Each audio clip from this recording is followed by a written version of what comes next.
What do you think are some of the biggest blockades to us going out and doing what we feel like God's calling us to do? You know what I'm saying? Like to go minister to people or to evangelize or to even just be obedient in our own like small moments where God tells us to do something. It was really good to hear JD talk about this on Sunday of offending others, but less offending and more just inconveniencing.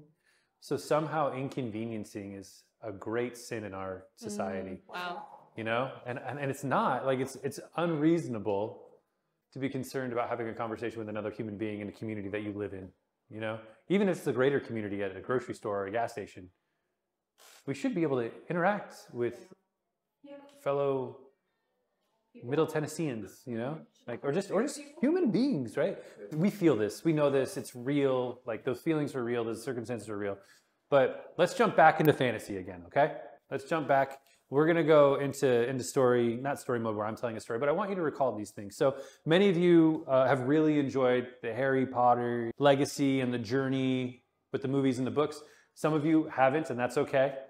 Some of you have really gotten into, like, enjoyed Lord of the Rings, whether they're the books or the movies and things like that, or The Hobbit. Some of you like the Star Wars sagas until a certain point, and then we all are justified in anger, right?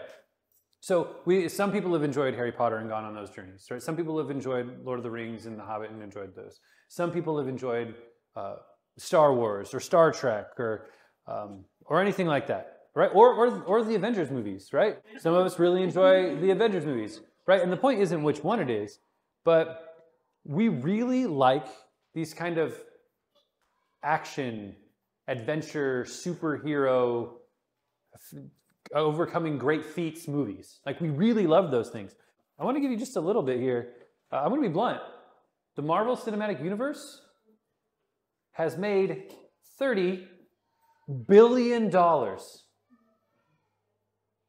Endgame alone made $2 billion in box office. $2 billion in box office. Superhero Marvel movies. That's not even DC. That's not any of the fantasy stuff in any other genre, like Lord of the Rings or Harry Potter or the more true sci-fi world of Star Trek and Star Wars. None of that's included in the $30 billion. If you look at the genres of money made in, the money made in different genres of movies, action adventure is more than all the other genres combined. It's like 56% of all money in movies is made in action adventure. I feel like we're tapping into something, people. There's something that we get drawn to, that we connect, right? Now, my theory is that we're willing to spend $15 a pop at the movie theater for like 2 hours. I mean, it's Lord of the Rings is 3, but like, right? $15 a pop. Because yes, it's inspiring, there's great storytelling, the acting's good usually, cinematography is fantastic, beautiful shots and landscapes. Yeah, all that stuff is true, but I think it's really this kind of internal experience of maybe how we connect to a life that should be lived. Right? There's something in those movies that says, I want to live something like that. I want to have that. There's something in that feels right, that I long for, that I want to go after, right? So I'm going to bring my kids into this, okay? A number of years back, I won't say for what particular event, because it's frowned upon in certain Christian cultures, I dressed my children up like Wonder Woman and the Flash, okay? Right? So I dressed them up like Wonder Woman and the Flash, and they were a little too young, and it was more of this like, when they're a little older, you know what I'm talking about. You kind of persuade them into the costume you want them to wear, right? You know what I'm talking about? So I was like, we're going to make a break. We're going to go DC.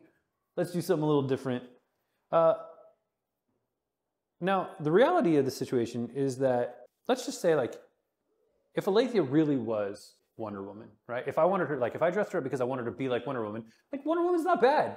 I mean, she's got a great ethic. She wants to help people. She can fly. She's super strong. She has a lasso of truth. I mean, that's pretty powerful. And Alethea's name does mean truth, right? That's what Alethea means. So, I mean, those are all incredible qualities. I'm like, yes. Or the Flash, right? If I want to grow and have super speed and incredibly brilliant, right? Quick, clever wit, a hero's mindset to help and save people that are struggling, great things. But if I want my kids to be like Wonder Woman in the Flash, I'm settling. I'm settling. Because who do I really want them to be like?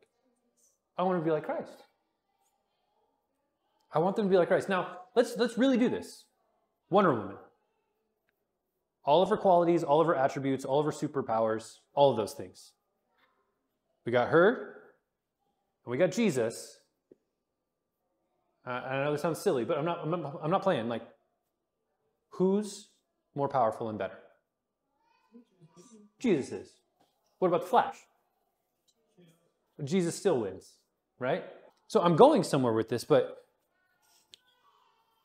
when we think about this, I want you to pick a lineup. Like, go through any franchise, and I'm just going to read a list of things I have here, right? This is where I want to connect the dots.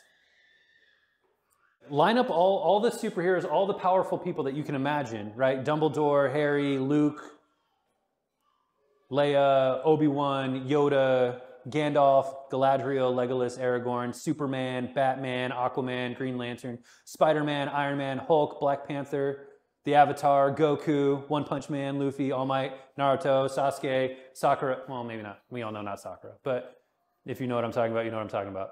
But you get the point, right? List all of them. All of them. In your head now, seriously, sit there and imagine all the greats.